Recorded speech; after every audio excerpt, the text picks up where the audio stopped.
Hello students, I am Pawan Yadav working as a PGT Mathematics in Suraj School, Rewari. And dear students, we are studying second chapter of the 11th class, that is relations and functions. In last video, we have discussed the definition of the function. और बेटा definition function की क्या कहती है, क्या है function?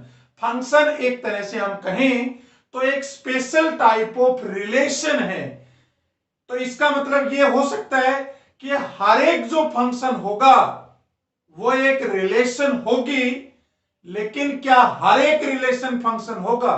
बिल्कुल नहीं होगा। हर एक फंक्शन एक रिलेशन होगी, लेकिन हर एक रिलेशन एक फंक्शन नहीं होगा। तो एक बार जरा रिपीट कर लेते हैं कि फंक्शन की डेफिनेशन क्या थी। लास्ट लेक्चर को अगर हम रिकैप करें तो बेटा क्या कहता था ये फंक्शन की डेफिनेशन बताओ। कि फंक्शन है ना, एक तरह की रिलेशन है, ए रिलेशन एफ, एक तरह की रिलेशन है जिसको क्या नाम दिया हमने? F. From set A to set B. अगर याद हो आपको तो हम एक रिलेशन एफ कहते थे, और ये कहां से कहां तक है बताओ? From set A to set B. और एक बात मैंने क्या लिखी थी उसके अंदर कि each element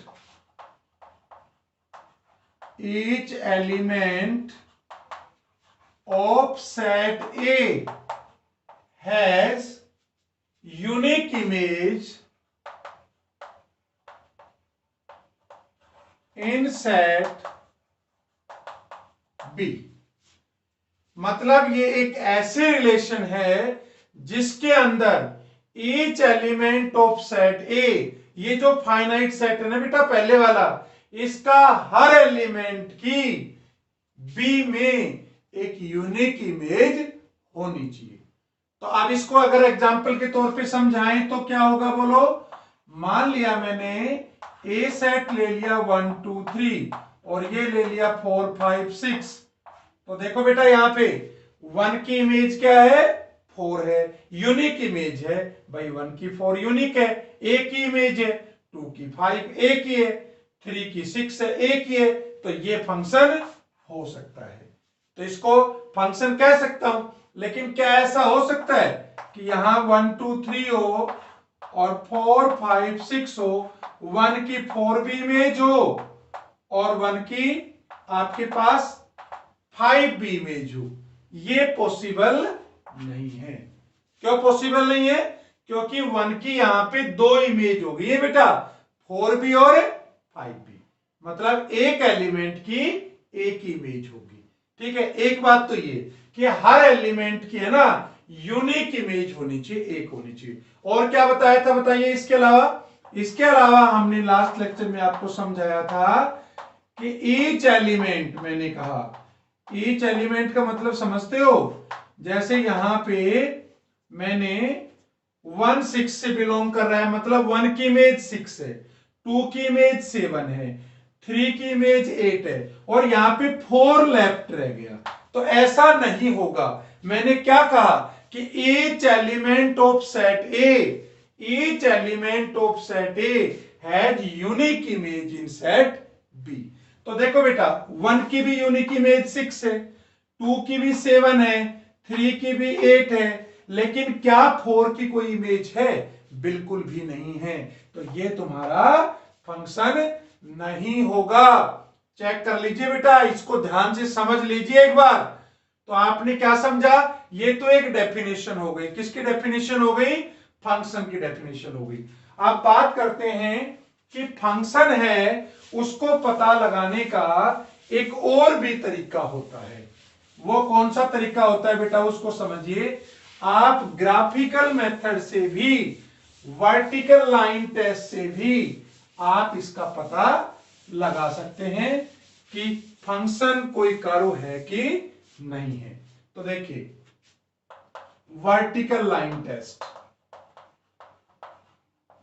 vertical line test. अब बेटा ये वर्टिकल लाइन टेस्ट क्या कहता है उसको जरा समझिए। मान लेता हूं मैं कोई कर्व लेता हूं, मान लिया आपके पास ये कोई आपके पास कोई कर्व है, मान लिया ये मैंने कोई कर्व ले लिया। किसका कर्व है बताइए? ये आप आगे पढ़ेंगे पैराबोला का कर्व है। और ये पैराबोला क्या है एक्चुअल में? X square is equal to Y. ये आने वाले चैप्टर में आप पढ़ेंगे, लेकिन आप फिलहाल इतना समझ लीजिए कि ये कोई कर्व है बेटा आपका। तो अब हमें ये पता लगाना है कि ये फंक्शन हो सकता है या नहीं हो सकता। तो बताओ कैसे पता लगाओगे? एक वर्टिकल लाइन कट कर दीजिए आप, एक वर्टिकल लाइन ड्रॉ करिए। यहां पे एक वर्टिकल लाइन हमने ड्रॉ करी, यहां पे एक वर्टिकल लाइन ड्रॉ करी, यहां पे, सारे पे कहीं भी कर लीजिए। अगर ये लाइन कर्व को, कोई भी वर्टिकल लाइन अगर एक ही पॉइंट पे कट कर रही है, देखो इन सारों में सिंगल पॉइंट पे कट कर रही है कर्व को, अगर वर्टिकल लाइन कर्व को सिर्फ और सिर्फ एक ही पॉइंट पे कट करती है तो हम कहेंगे वो फंक्शन है, वो कर्व क्या है? फंक्शन है। और अगर मोर देन वन पॉइंट के ऊपर कट करे तो फंक्शन नहीं है। जरा फंक्शन नहीं का भी एग्जांपल लेते हैं। एक हम दूसरा कर्व लेते हैं जो पैराबोला की शेप में ही है एक्चुअल में। ये देखिए, ये भी क्या है? एक पैराबोला है। इसको पैराबोलिक शेप बोलते हैं बेटा। और ये एक तरह से Y square is equal to X type का कर्व आ गया। आगे आप पढ़ेंगे तो। लेकिन अगर ये कर्व आपको दे दिया, अगर ये फंक्शन कहता कि क्या ये फंक्शन हो सकता है, तो आप कैसे पता लगाएंगे? क्या सिखाया मैंने? Vertical line test. आपको एक वर्टिकल लाइन ड्रॉ करिए। ये हमने बेटा वर्टिकल लाइन ड्रॉ करी, तो आपने क्या देखा कि ये लाइन कितनी जगह पे इस कर्व को कट कर रही है? देखो ये इस कर्व को दो पॉइंट पे कट कर रही है। तो इसका मीनिंग यही तो हुआ, जैसे मान लिया ये x की वैल्यू 1 है तो y की दो वैल्यू हो गई। मान लिया ये वैल्यू 4 है ऊपर, तो ये कितनी होगी? -4 होगी। तो ये दो पॉइंट हो गए, एक तो 1 और -4, और एक आपका 1 और 4 हो गया। इसका मतलब आप समझने का प्रयास करो। अगर मैं इसको लिखना चाहूं तो 1 4 और 1 -4 होगा इस पॉइंट के ऊपर, मतलब x की 1 के ऊपर दो वैल्यू हो गई। तो अगर आप दिमाग लगाएं तो 1 की दो इमेज हो गई बेटा। कौन कौन सी इमेज होगी 1 की? 1 की इमेज 4 भी हो गई और 1 की इमेज -4 भी हो गई। और मैंने आपको क्या सिखाया था कि एक जो पॉइंट होगा उसकी एक ही इमेज होगी। और यहां पे तो एक की क्या हुआ? जो डोमेन में जो आपके पास एक जो एलिमेंट है उसकी दो इमेज हो गई है। इसका मतलब ये तुम्हारा क्या है? ये जो फंक्शन है, इसको, ये जो रिलेशन हमने लिखी है, ये फंक्शन नहीं है। चलो और कुछ कर्व लेते हैं। अगर मैं ये कर्व ले लूं, मान लिया ये कर्व ले लिया, तो बताइए क्या ये कर्व है? क्या ये फंक्शन हो सकता है? जरा चेक करिए। यहां पे मैंने एक लाइन ड्रॉ करी, तो ये कितने जगह कट कर रही है बेटा? ये तो दो जगह कट कर रही है। एक यहां पे कट कर रही है, एक यहां पे कट कर रही है। इसका मतलब क्या हुआ? ये जो x की सिंगल वैल्यू होगी, जो भी पॉइंट होगा, इस पे y की दो वैल्यू आ रही है। और अगर x की एक वैल्यू हो और y की दो वैल्यू आए, इसका मतलब दो इमेज हो गया। तो ये भी फंक्शन नहीं है।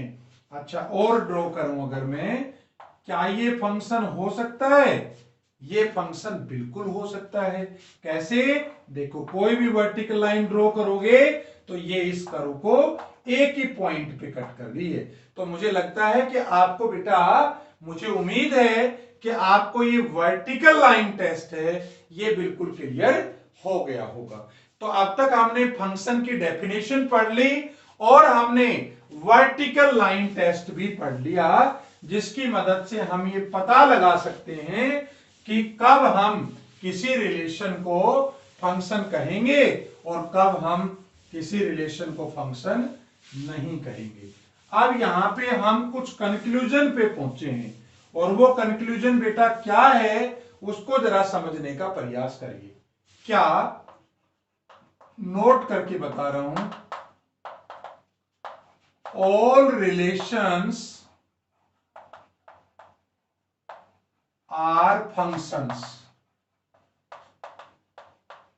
मतलब जितने भी रिलेशंस होंगे ना उन सबको हम कहेंगे कि वो सारे की सारी जो रिलेशंस है ना, मतलब ऑल रिलेशंस हैं, क्या वो फंक्शन हो सकती हैं? बिल्कुल भी नहीं होंगी। समझ में बात आई? एक लाइन और लिख रहा हूं दूसरी, ऑल फंक्शंस आर रिलेशंस, ये लाइन बिल्कुल सही।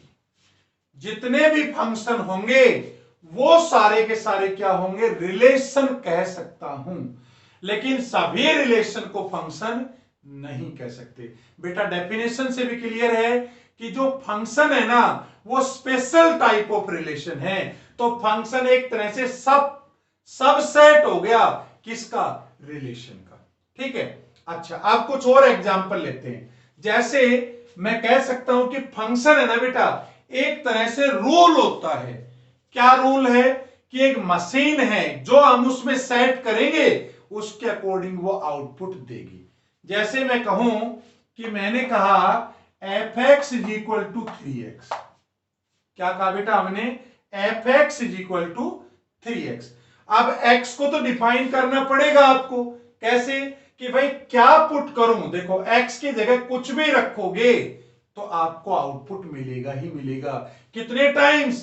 3 टाइम्स। तो ये क्या हो गया? एक मशीन हो गई, और ये मशीन क्या कर रही है भाई? 3 टाइम्स आउटपुट दे रही है। इनपुट x है, आउटपुट एफ एक्स है, और ये क्या कर रही है? ये 3 टाइम्स कर रही है। ये मशीन की प्रोग्रामिंग है। तो आप अगर इनपुट 1 दोगे तो मशीन आउटपुट 3 देगी, अगर इनपुट 2 दोगे तो आउटपुट कितना देगा? 6 देगा।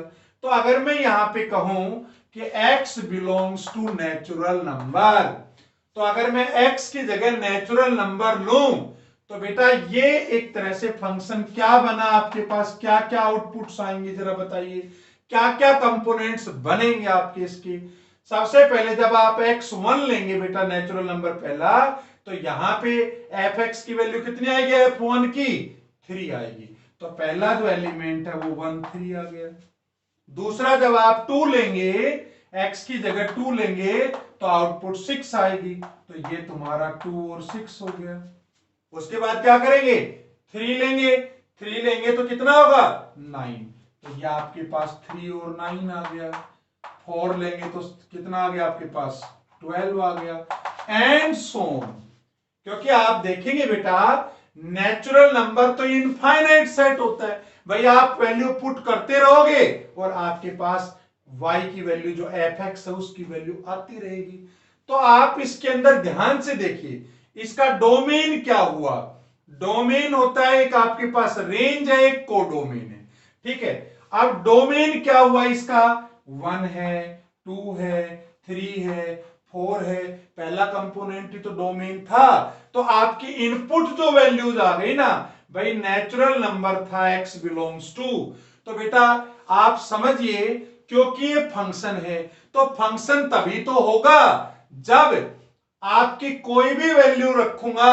मतलब n क्या है जरा सोचिए आप जरा, अगर मैं इसको ग्राफिकली समझाऊं आपको तो 1 2 3 4 5 6 7 एंड सो ऑन। सारे तो मैं लिख भी नहीं सकता। और यहां क्या आएगा जरा बताइए? यहां क्या आएगा? जब आप यहां नेचुरल नंबर रखेंगे बेटा तो आउटपुट भी तो नेचुरल नंबर ही तो आएगी भाई। जैसे आपने 1 रखा तो 3, 2 रखा तो 6, तो क्या आ रहा है? नेचुरल नंबर आ रहा है। तो मैं इसको ऐसे कह सकता हूं कि ये जो फंक्शन है ये डिफाइंड है फ्रॉम n टू n। अब इसका मतलब समझिए, n टू n का मतलब क्या हुआ? बहुत इंपॉर्टेंट पॉइंट है। ये जो पहला जो मैं लिखता हूं ना, पहला वो होगा डोमेन। इसका मतलब इसका डोमेन क्या हुआ? नेचुरल नंबर हुआ। अच्छा, वो जो दूसरा n लिखा हुआ है वो क्या है? उसको बोलूंगा कोडोमेन। कोडोमेन का मतलब समझ गए? क्या आउटपुट आ सकती है, that is known as codomain. और अभी हमने क्या समझा कि भाई जब नेचुरल नंबर हम पुट करेंगे तो आउटपुट नेचुरल नंबर ही आएगी, सीधी सी बात है इसके अकॉर्डिंग। तो ये तुम्हारा क्या हो गया, कोडोमेन। ठीक है। अच्छा, अब मैं डोमेन एन को क्यों कह रहा हूं भाई, अगर ये फंक्शन हुआ तो इसका मतलब क्या हुआ, इसका एक भी एलिमेंट नहीं बचेगा, मतलब सारा का सारा क्या होगा, सारे के सारे की इमेज होनी पड़ेगी। तो देखो अगर ये भी नेचुरल नंबर है, क्योंकि कोडोमेन हम कह रहे हैं नेचुरल नंबर, तो देखो जब आप 1 रखोगे तो 1 का किससे बिलोंग कर रहा है, 3 से, और बिलोंग तो करेगा ही करेगा, क्यों, क्योंकि इसकी इमेज होनी पड़ेगी, नहीं तो ये फंक्शन नहीं रहेगा। 2 किससे करेगा, 6 से, तो 2 6 से हो गया। 3 किससे करेगा, 9 से, कहीं कहीं 9 भी होगा। ठीक है। इसी तरह से 4 किससे करेगा, 4 भी अटैच होगा, 5 भी, 6 भी, 7 भी, तो ये सारों की इमेज होगी। इसलिए हम हमेशा कहते हैं कि जो इनपुट वैल्यूज है ना, ये जो एन जो स्टार्टिंग में लिखेगा उसको हम बोलेंगे डोमेन, और ये जो बेटा बाद में लिखेंगे वो क्या होगा, कोडोमेन होगा। ठीक है, इस तरह से हम कर सकते हैं। तो डोमेन और रेंज है ना बेटा फंक्शंस का बहुत ज्यादा इंपॉर्टेंट पार्ट है। और अगर हम एक दूसरा, अगर मैं एक फंक्शन लूं तो कोई भी आप एक रूल डिफाइन कर सकते हो। जैसे इस बार मैंने ले लिया F X is equal to X minus 1 upon X minus 2, और मैंने कहा आर टू आर है, क्या कह दिया मैंने, आर टू आर। अब आर टू आर का मतलब समझते हैं कि भाई डोमेन भी तुम्हारा आर है, मतलब आप क्या रख सकते हो डोमेन के अंदर, रियल नंबर्स रख सकते हो। ठीक है। और रेंज जो कोडोमेन आएगा वो भी क्या आएगा, रियल नंबर्स। कोडोमेन समझ गए क्या है, possible values of the output. अब जरा सोच के बताओ, क्या ये वैल्यू मैंने सही लिखी है, क्या ये फंक्शन बन सकता है, जरा सोचो, क्या ये फंक्शन हो सकता है। और अगर मैं कहूं एन टू एन है तो क्या ये फंक्शन हो सकता है, जरा सोच के बताओ। चलो पहले बात करते हैं रियल नंबर्स की। तो आपको पता है बेटा रियल नंबर्स क्या क्या होता है, जरा बताओ रियल नंबर क्या क्या होता है। यहां मैं लिख रहा हूं भाई -3 -2 -1 0। रियल नंबर में तो बेटा सारे आ जाएंगे, सारे नेगेटिव की, सारी पॉजिटिव की, और बल्कि मैं तो कहूंगा फ्रैक्शन भी आ जाएगा, 1.2 1.3, रेशनल इरेशनल सारे कवर हो जाएंगे, है ना। अच्छा, अब यहां पे क्या होगा, कोडोमेन क्या है आपकी, आर टू आर कह रहा हूं तो पॉसिबल वैल्यूज ऑफ आउटपुट क्या आ रही है, वो भी आर आ रहा है, तो वो क्या कहूंगा, -3 -2 -1 0 1 2 3 4 एंड सो ऑन। ठीक है। और यहां पे 1.1 1.2 1.3 इस तरह से आएगा। अब जरा देखो, जब आप -3 रखोगे तो -3 के अकॉर्डिंग कोई आंसर आएगा।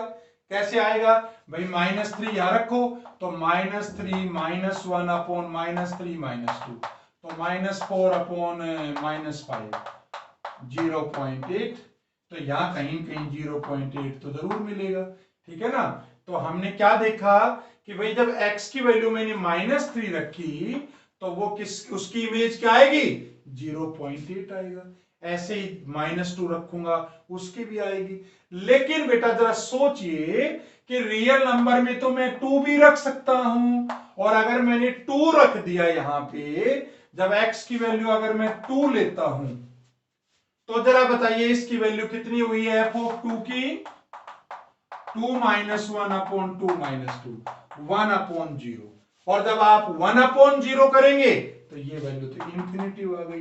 क्या इंफिनिटिव यहां पे है, इंफिनिटिव तो बिल्कुल नहीं है, क्योंकि रियल नंबर कहां से कहां तक डिफाइन होता है, from -infinitive to +infinitive. Open है बेटा, ओपन का मतलब ये इंक्लूड नहीं है, तो इसका मतलब यहां इंफिनिटिव तो है नहीं, इसका मतलब क्या हुआ, 2 की कोई भी इमेज नहीं है। और 2 की अगर इमेज नहीं होगी, यहां पे 2 है और इसकी कोई इमेज ही नहीं होगी, तो इसका मतलब 2 तो लेफ्ट रह गया। और क्या कहा था हमने डेफिनेशन ऑफ फंक्शन, कि यहां पे एक भी एलिमेंट ऐसा नहीं होना चाहिए जिसकी इमेज दूसरे सेट में ना हो, और यहां पे 2 की इमेज नहीं है, इसका मतलब ये फंक्शन नहीं है, ये गलत लिख दिया हमने। अच्छा, अब अगर मैं एन टू एन कहूं तो क्या ये फंक्शन हो सकता है? ये भी फंक्शन नहीं है। क्यों फंक्शन नहीं है जरा बताइए, क्यों नहीं है? क्योंकि जब नेचुरल नंबर में तो क्या क्या आएगा, 1 भी आएगा, 2 भी आएगा, 3 भी आएगा, 4 भी आएगा। मतलब 1 रखूंगा तो भी आउटपुट आनी चाहिए, इमेज आनी चाहिए। 2 रखूंगा तो भी आनी चाहिए, 3 रखूंगा तो भी आनी चाहिए। अगर 2 रखूंगा मैं यहां पे नेचुरल नंबर का 2, तो 2 के ऊपर तो ये नोट डिफाइंड हो जाएगा, मतलब 2 की इमेज तो नहीं मिलेगी, तो ये फंक्शन नहीं है। समझ में आ गया? तो इसको फंक्शन बनाने के लिए क्या करना पड़ेगा? r-2 करना पड़ेगा। क्या करना पड़ेगा? डोमेन को r-2 करना पड़ेगा। मतलब डोमेन के अंदर 2 नहीं हो सकता। 2 के अलावा आप कुछ भी वैल्यू ले लो, 2 के अलावा अगर कुछ भी पुट करोगे आप, तो उसकी इमेज कुछ ना कुछ आएगी ही आएगी। समझ में आ गई बात? तो इसलिए बेटा याद रखना, फंक्शन को हम हमेशा कैसे डिफाइन करेंगे कि आपको हमेशा गिवन होगा एक फंक्शन होगा। तो फंक्शन एक रूल है, कुछ भी दे सकता है। जैसे यहां पे हमने x-1 अपॉन x-2 दे दिया, कहीं किसी जगह पे 3x दे देगा, कहीं पे fx को दे देगा x² + 2x + 3 अपॉन x-3। ठीक है, कैसा भी फंक्शन हो सकता है। लेकिन ये जब ये कहेगा ना function from n to r, जैसे ऐसे डिफाइन कर दिया n to r, तो इसका मीनिंग समझ गए ना आप? n का मतलब क्या है? डोमेन। मतलब ये हुआ कि ये जब भी पुट करूंगा ना नेचुरल नंबर, तो आउटपुट आएगी ही आएगी, तभी तो मैं कह सकता हूं कि ये फंक्शन है। और ये होगा कोडोमेन। और बताओ रेंज क्या होगी? जब इन नेचुरल नंबर्स को पुट करूंगा तो कुछ ना कुछ इमेज जरूर आएंगी, तो ये जो इमेजेस आएंगी इसके अंदर, उसको हम बोलेंगे, क्या बोलेंगे? रेंज बोलेंगे। तो ये मैंने आपको बेटा यहां पे बताया कि डोमेन कैसे निकालेंगे, रेंज कैसे निकालेंगे किसी फंक्शंस की। और नेक्स्ट लेक्चर में हम ग्राफिकल मेथड्स, ग्राफ, कुछ function, special type of functions का हम ग्राफ स्टडी करेंगे।